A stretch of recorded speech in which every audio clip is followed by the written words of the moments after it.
Today, I'm going to explain an Australian science fiction film called 2067. Spoilers ahead. Watch out and take care. The premise of the movie is set in 2067, when the world has been destroyed beyond rehabilitation because of climate change. All plant life has been extinct. With a lack of plant life, the amount of oxygen in the air has decreased exponentially. People have to buy artificial oxygen to survive. 99% of the world has gone dark. People suffocate to death. In such conditions, only one city in Australia has survived, and it is all thanks to a company called the Chronocorp Corporation that manufactures synthetic oxygen. However, artificial oxygen causes a fatal disease called the sickness over time. Humankind has mere years before it goes fully extinct. Ethan White is a resident of the Australian city. He and his friend, Jude, work as mechanics in the Chronocorp Corporation. The corporation is also working day and night to find a cure for the sickness and a way to save the world. Ethan's wife, Xanthi, also has the sickness. Ethan works hard day and night to earn and buy her better oxygen. One day, as Ethan and Jude work in the tunnel, the Chronocorp CTO of Particle Research, Regina Jackson, summons them to her office. There, she introduces herself to the two, and tells them that humanity is going to die in a few years if the conditions do not change. She then reveals that Ethan is the only one who can help everyone and save humanity. Ethan is confused and doesn't believe her. But Regina insists he visit their lab. The lab has huge machinery. The lab doctor named Billy Mitchell introduces himself to Ethan, and looks at Ethan's wrist device for a second. They then explain to him that Ethan's father, Dr. Richard White, started this project 20 years ago. The machine that stands in front of them is a time machine called the Chronicle. In the first ever experiment done with the machine, they had to send radio waves into it to check what was on the other side. They found out through it that 407 years later, in 2474, the Earth would have enough vegetation to maintain enough oxygen in the air and sustain human life. The people come to believe that if humanity still exists several hundred years later, it is likely that they have found solutions to all the problems plaguing their reality.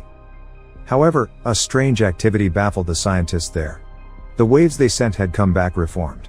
When they decoded it, they found out that someone from the future had sent them the message saying, "Send Ethan White." So now, Regina and the whole team want to send Ethan into the future for him to bring back the cure. Ethan is beyond surprised.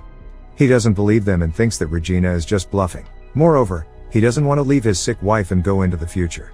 So, he declines to help. Later Ethan and Jude are at a diner, where they buy crisp oxygen.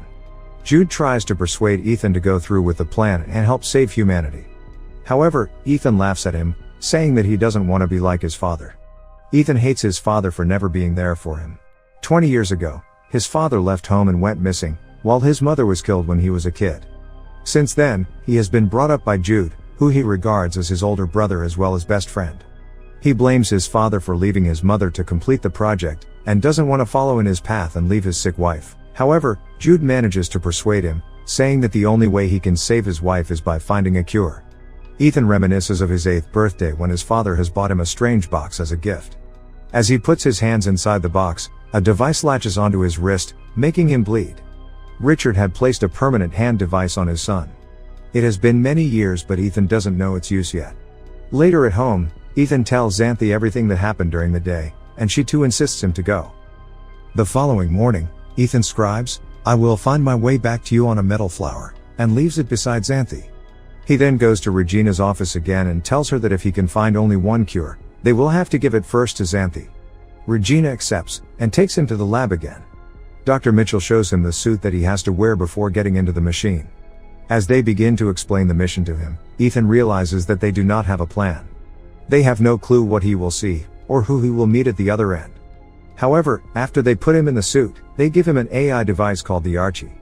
Archie will show the lab Ethan's vitals at all times. It will also help to navigate his location.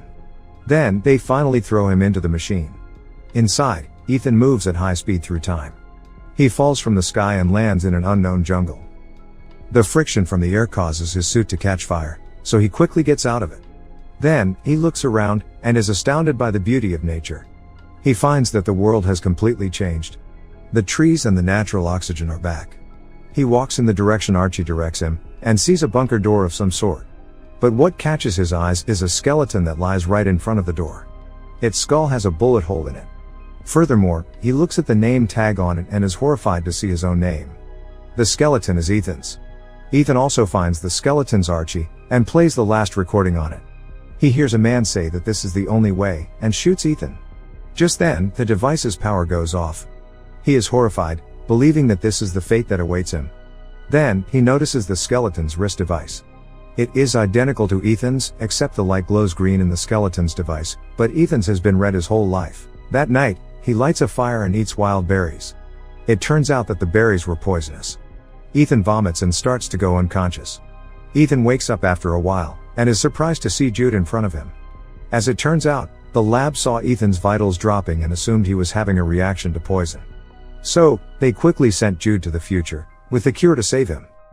Sometime later, Ethan and Jude find that his skeleton remains there, which means his fate hasn't changed. They then use Archie to find another door. Some device scans Ethan's eye and grants them access. When they go in, a monitor welcomes him. It asks him for a DNA sample. When he accepts it, his wrist device begins to work, making him bleed. After the blood test, it goes green. The lights to the room turn on and they realize that they are in Chronocorp's lab, 407 years later. The time machine is in front of them too. Jude gets excited because now they have the means to go back to the past, but Ethan doesn't think so, saying they haven't changed anything, and he will end up dead, just like the dead Ethan. Ethan checks the system log and finds a holographic recording made by his father, who explains that the time machine was originally designed to collect the oxygen data in the future planet, and then transmit it back to the past. However, when his father first started the time machine, he received a message asking him to send his son to the future. Despite his misgivings, he chose to do so and made a DNA verification here for Ethan. Soon, Ethan and Jude realize that the time machine won't be able to take them back because its battery has almost depleted after 407 years. What's worse is that the activation of the lab triggers a malfunction in its nuclear power core, threatening to unleash a nuclear explosion in just 4 hours. This means they have to find a way to fix the time machine and travel back before the explosion. Running out of time, they have to act quickly. Outside, they are surprised to find a ruined city covered with green plants, but inhabited with no humans, showing that Earth starts to recover itself after human extinction. Human skeletons are scattered everywhere.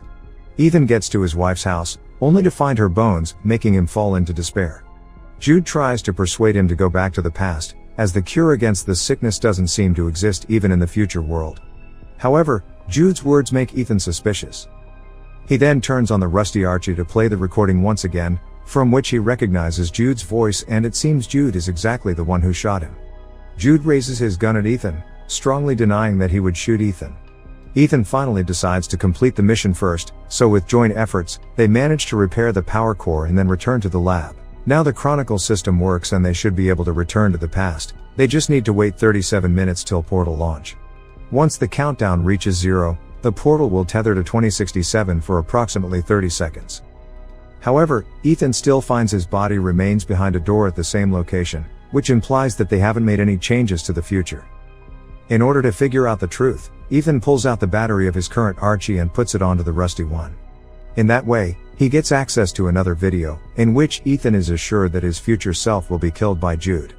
Jude then confesses that there is no hope of changing the future and he is trying to protect Ethan. Finding it hard to believe, Ethan locks his brother up in a room, then plays back his father's holographic log from the day he died. He soon discovers a conversation between the Chronocorp's CTO, Regina Jackson, and his father. It's shown that Ethan's father wanted to use the time machine to save all mankind by finding the cure, but the CTO only intended to use the machine to flee from the dying time with some chosen few. However, whichever plan they choose, someone must travel into the future and turn on the time machine. To safely send living matter through time, it requires an operational link from both sides. In order to stop the CTO with her plan, his father locks the time machine and sets Ethan's DNA as the verification key. In anger at what Ethan's father just did, the CTO killed him immediately. She then orders Jude to kill Ethan's mother and be a guardian to him, so one day they can use Ethan's wristband to get access to the future. Ethan is beyond surprised. The man he thought of as his brother, turned out to be the one who killed his mother and is about to kill him too. He also realizes that he has misunderstood his father, who didn't deliberately abandon the family. Knowing that Regina wants to bring a chosen few into the future, Ethan tries to shut the time machine down, but Jude rushes to stop Ethan and reveals that he's tasked here by the CTO to ensure that Ethan is sent in time to repair the power failure. Once Ethan activates the time machine, he should kill Ethan. However, Jude has formed close emotional relations with Ethan over the years. Seeing his brother-like friend in that state because of him, he is guilt-ridden. So, instead of shooting Ethan, he shoots himself dead. In rage and regret, Ethan is determined to fulfill his father's dying wish, which is to find the cure and save the dying humans. He looks into the monitor, and finds the very first message written by his father. He deduces that the message sent Ethan White was sent by himself. Hence, he codes in the message again and sends it into the past, along with many other things. Meanwhile, in the laboratory of the year 2067, the CTO with a group of privileged chosen people are waiting anxiously for the time machine to be activated. To their shock, however, the time machine sends back hundreds of extinct plants along with a copy of the recorded murder of Ethan's father. Soon after, the time machine is destroyed by Ethan, resulting in the collapse of the CTO's plan. In the end, the CTO is arrested due to the murder. The plants sent back to 2067 are cultivated to revitalize the planet. Ethan's wife also receives a flower sent from him and understands his choice. While Ethan has to stay in the future world alone, he buries Jude and forgives him. A butterfly catches his attention, and leads him again to the same entrance, where Ethan is happy to notice that the corpse of his future self is gone. He rushes to take a look at the world outside, and feels relieved to see a futuristic eco-friendly city, in contrast to the deserted one from earlier. His decision had changed the future of mankind.